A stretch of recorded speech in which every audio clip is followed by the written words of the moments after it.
আজ বানাবো বেগুনের ষষ্ঠরঙ্গ। এই রেসিপিটির নাম অনেকেই হয়তো প্রথম শুনছেন বা হলপ করে বলতে পারি এই রেসিপি অনেকেই খাননি। এই রেসিপিটি হচ্ছে বাংলার বুকে হারিয়ে যাওয়া একটি সাবেকিয়ানা রেসিপি, তাই রেসিপিটি পুরোটা দেখার অনুরোধ রইল। প্রথমে বেগুনগুলোকে চৌকো করে কেটে নিয়ে প্যানে গরম জল বসিয়ে ঢাকনা চাপা দিয়ে ভালো করে সেদ্ধ করে নেব। বেগুনগুলো সিদ্ধ হয়ে গেলে একটি পাত্রে তুলে রাখবো। তবে বেগুনগুলো ঠান্ডা হয়ে গেলে ভালো করে ম্যাশ করে রাখবো। তবে ভাববেন না যে এটা ভর্তা হচ্ছে। দেখতে থাকুন।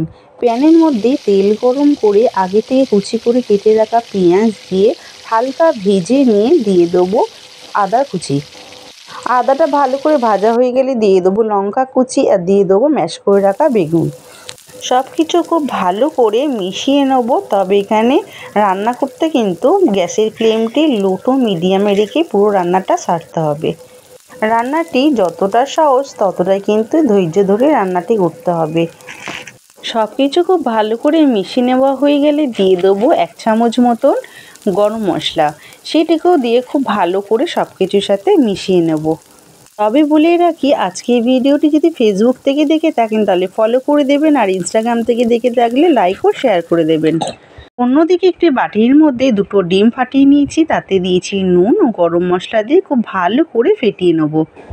হয়ে গেলে বেগুনের মধ্যে আগে থেকে ফেটিয়ে রাখা টক দই হাফ বাটি মতন দিয়ে খুব ভালো করে মিশিয়ে নেব।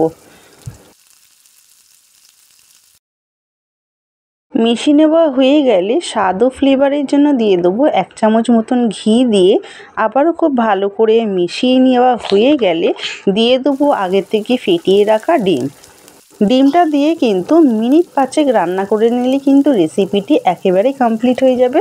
তবে নামানোর আগে ওপর থেকে আপনারা যদি কাঁচা সর্ষের তেলে দিতে পারেন, আমি এখানে সাদা তেল ছড়িয়ে দিয়েছি। এরপর সমান করে খুন্তির সাহায্যে 4 পিস করে কেটে নেব। সমান করে কাটা হয়ে গেলে কিন্তু পরিবেশনের জন্য একেবারেই রেডি হয়ে যাবে বেগুনের এই ষষ্ঠরঙ্গ রেসিপি। রেসিপিটি দেখে বুঝতেই পারলেন একদমই কিন্তু ইউনিক একটি রেসিপিটি একবার ট্রাই না করলে বুঝতেই পারবেন না এর স্বাদ কতটা সুন্দর হয়। রেসিপিটি আমি ভাতের সাথে ট্রাই করেছিলাম, তবে আপনারা যদি রুটি বা পরোটার সাথে ট্রাই করতে পারেন তাহলে কিন্তু দুটোতেই ভালো লাগবে। আজকের ভিডিওটি কেমন লাগলো অবশ্যই আমাকে লাইক, শেয়ার এবং কমেন্ট করে জানাবেন।